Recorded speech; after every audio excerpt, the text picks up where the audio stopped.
피부에 기생충이 한다면 잘 안 믿으세요. 의사들도 제대로 모르니까 얘기해주는 병원이 없어요. 어떻게 치료하는지도 모르는 거죠. 이거 제대로 없애지 않으면 피부 트러블 절대 안 없어집니다.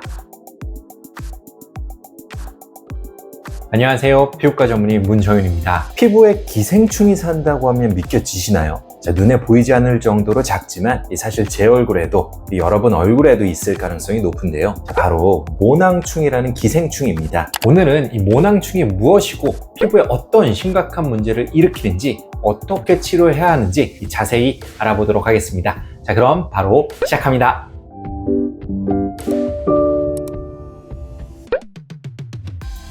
모낭충이라는 단어는 들어보신 적이 있어도 정확하게 무엇인지 알고 계신 분들은 드물 텐데요. 모낭충은 말 그대로 피부의 모낭과 피지선에 살고 있는 작은 기생충입니다. 크기가 약 0.3mm 정도로 매우 작아서 눈으로는 보이지 않고 현미경으로만 확인할 수 있죠. 사람에게서 발견되는 모낭충은 두 종류가 있는데요. 모낭진드기와 작은 모낭진드기입니다. 이들은 주로 얼굴, 이마나 코, 턱, 눈꺼풀 주변에서 많이 발견이 됩니다. 사실 모낭충은 사람 외에도 개나 고양이, 소, 말 등 다양한 포유류에도 존재하는데요. 각 동물종마다 연관된 특정한 모낭충이 있기 때문에 사람의 모낭충이 다른 동물에 기생하는 경우나 혹은 그 반대의 경우는 거의 없습니다. 모낭충이 모낭과 피지선에 사는 이유는 피지를 주 영양분으로 삼아 생활하기 때문인데요. 피지는 피부 표면을 보호하기 위한 지방으로 구성되어 있어서 영양분이 풍부하죠. 또한 피부의 자연적인 각질 탈락 과정에서 나오는 죽은 각질 세포를 섭취하기도 합니다. 이 모낭충의 생활사를 보면 굉장히 흥미로운데요. 수명은 대략 3주 정도로 매우 짧은데 이 전체 생애의 대부분이 피부의 모낭 속에서 이루어집니다.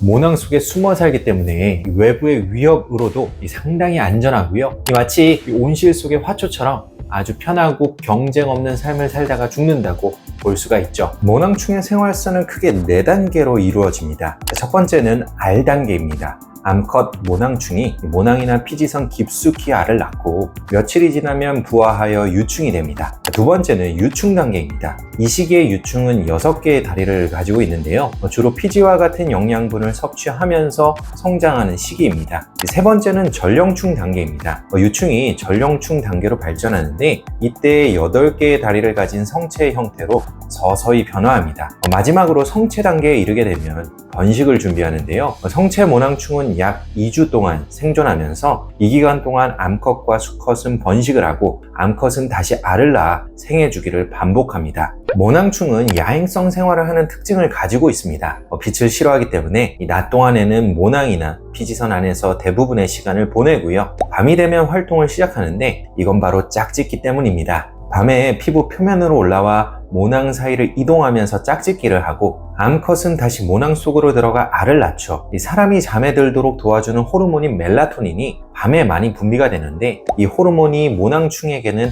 활동적으로 움직일 수 있는 에너지를 공급해 주기도 합니다. 모낭충은 사람 사이에서 직접적인 피부 접촉을 통해 전염되는 것으로 알려져 있습니다. 예를 들어 얼굴을 직접 만지거나 수건이나 베개, 화장품을 공유하면서 전파될 수 있다고 하는데요. 하지만 최근의 연구에 따르면 이러한 수평적인 감염보다도 어머니에게서 자식으로 전달되는 수직 감염이 일어나는 것으로 추정되고 있습니다. 모낭충은 유두에도 살고 있기 때문에 모유 수유를 통해 신생아 때부터 전염된다는 것이죠.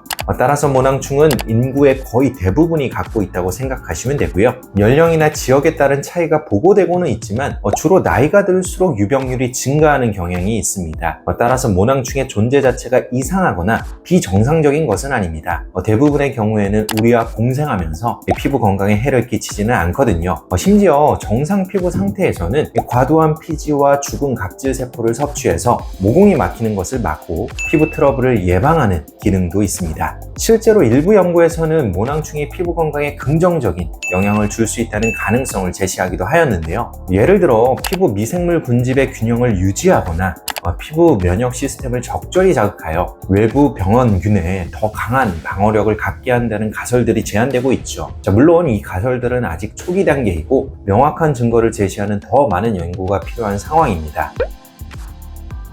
제가 말씀드린 것처럼 일반적으로 모낭충은 피부에 무해한 상재균으로 간주되고 있습니다. 건강한 피부에서는 전혀 문제가 되지 않는데요. 하지만 면역 시스템이 약해지거나 피지 분비가 과도한 경우, 특정 특정 피부 질환을 앓고 계신 분들에게서 이 모낭충이 과도하게 변식하면 여러 가지 문제가 생길 수 있습니다. 모낭충과 연관된 대표적인 질환으로는 여드름이 있습니다. 이 모낭충이 너무 많아지면 모공을 막고 염증 반응과 면역 반응을 일으키면서 여드름을 더 악화시키는데요. 심지어 모낭충이 죽으면서 분비되는 물질이 피부 내 박테리아의 증식을 도우면서 여드름이 유발될 수 있습니다. 이미 다수의 연구에서 모낭충의 밀도와 여드름 중증도 사이에 상관관계가 있다고 보고하기도 하였죠. 하지만 이 모든 여드름 환자의 원인이 모낭충인 것은 아닙니다. 이마, 코, 볼 같은 얼굴의 중앙부의 증상이 집중되고 가려움증이 동반되거나 일반적인 형태보다 심한 형태의 화농성 여드름이 나타난다면 이 모낭충의 존재를 의심해 볼 수 있는데요. 또한 여드름 치료제로 흔히 사용되는 벤조일 페옥사이드나 살리실산 성분의 치료 반응이 미미하다면 여드름의 원인으로 모낭충을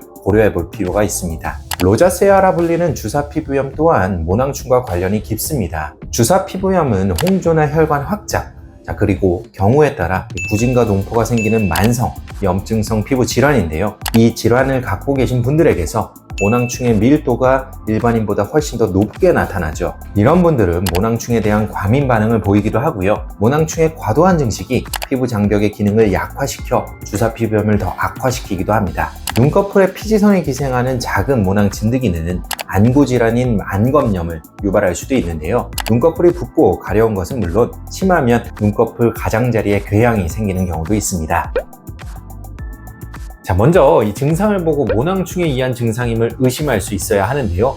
모낭충에 의한 증상은 해당 질환의 일반적인 증상과는 조금 다른 양상을 띠기 때문에 그 차이를 잘 파악해야 합니다. 아무래도 이 치료 경험이 많고 충분한 전문 지식을 갖춘 이 피부과 전문의의 진찰이 중요할 수밖에 없겠죠. 모낭충을 의심하게 되면 그 다음 단계로는 정확한 진단을 해야 하는데요. 진단 방법은 크게 두 가지가 있습니다. 하나는 피부를 살짝 긁어서 샘플을 채취한 다음 현미경으로 살펴보는 것이고요. 다른 하나는 일단 모낭충에 대한 치료를 시작해서 치료가 잘 되는지를 확인하는 것이죠. 첫 번째 방법은 모낭충이 실제로 있는지 직접 육안으로 확인할 수 있다는 장점은 있지만 현실적으로 모든 모낭을 다 검사할 수는 없고 특히 피부 속 깊이 위치한 모낭충까지는 확인이 어렵다는 단점이 있는데요. 따라서 피부를 긁어서 보았을 때 모낭충이 발견되지 않더라도 모낭충의 과다 증식이 의심되는 상황이라면 바로 치료를 시작하면서 치료 반응을 지켜보는 것도 중요합니다. 모낭충의 치료는 여러 과정을 통해 이루어집니다. 첫 번째로는 이 피부 장벽을 강화하는 것인데요. 모낭충이 과도하게 번식한 피부에서는 대부분 피부 장벽이 손상되어 있습니다. 이 손상된 피부 장벽 때문에 피부의 자연 방어 메커니즘이 약해지고 결국 모낭충의 증식이 촉진되는 것이죠. 손상된 피부 장벽에서는 세라마이드, 콜레스테롤, 지방산 같은 이 피부 장벽의 주요 구성 성분들의 밸런스가 깨져 있고 정상 피부의 pH인 약산성 상태에서 벗어나 있습니다. 따라서 향료나 인공색소가 첨가되지 않은 약산성 클렌저를 사용해서 피부의 pH를 정상적인 약산성 상태로 유지하고 모낭충의 먹이가 될 수 있는 피지를 줄이도록 노력해야 하고요. 이 토너를 사용할 때는 자극적인 알코올 성분이 아닌 필수 지방산이 함유된 토너를 사용하는 것이 좋습니다. 또한 세라마이드나 콜레스테롤 같은 이 피부 장벽의 구성 요소가 들어있는 장벽 강화용 보습제를 사용하는 것이 중요하죠. 여기서 가장 중요한 핵심은 피부를 지나치게 자극하는 행위나 제품을 피해야 한다는 것입니다. 만약 이 홈케어만으로 해결되기 어려울 정도로 이 증상이 심하다면 이 피부과에서 더 적극적인 피부 장벽 강화 치료를 받는 것도 고려해 볼 수 있는데요. 예를 들어서 LDM 트리플 같은 초음파 관리는 이 민감한 피부 상태를 개선하는 데 가장 기본적으로 시도해 볼 수 있는 시술입니다. 또한 이 리쥬란 힐러 같은 스킨 부스터 시술이나 피지를 줄이기 위한 광역동 치료 등도 피부 상태에 따라서 적용을 해볼 수가 있겠죠. 우리가 쉽게 구할 수 있는 모낭충 치료 성분으로는 티트리 오일이 있습니다.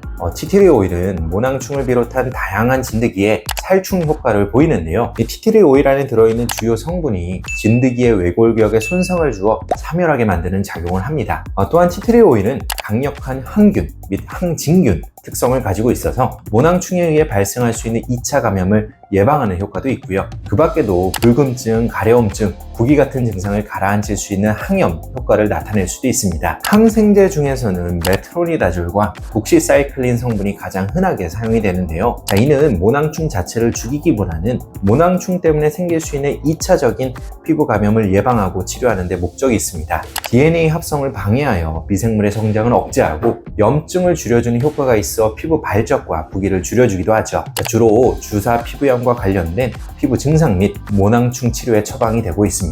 이버맥틴은 기생충 치료에 널리 쓰이는 성분으로 모낭충 치료에도 가장 강력한 효과를 나타냅니다. 모낭충의 신경 및 근육세포에 있는 염소이온 통로 단백질에 강하게 결합하여 신경 신호 전달을 차단하여 근육을 마비시키는데요. 결과적으로 모낭충을 사멸시키는 작용을 하죠. 그 외에도 모낭충이 유발하는 염증 매개체를 차단하여 염증과 관련된 증상을 완화하는 데에도 효과적입니다. 이버맥틴 성분의 약제는 경구제 형태와 도포제 형태로 출시되어 있는데 현재 우리나라에서는 수란트라라는 이름의 도포제가 처방이 되고 있습니다. 모낭충은 어떤 치료로도 완전히 없앨 수는 없습니다. 거의 모든 사람이 갖고 있는 기생충이고 이 건강한 피부에서는 오히려 도움이 될 수 있다고 여겨지기 때문에 이 모낭충을 무조건 박멸하는 것이 치료의 목적은 아닌데요. 다만 특정 상황에서 모낭충이 과도하게 증식이 되면 문제가 되기 때문에 그러한 상황을 예방하고 증상을 완화시키는 것을 목적으로 치료하는 것이 좋겠습니다.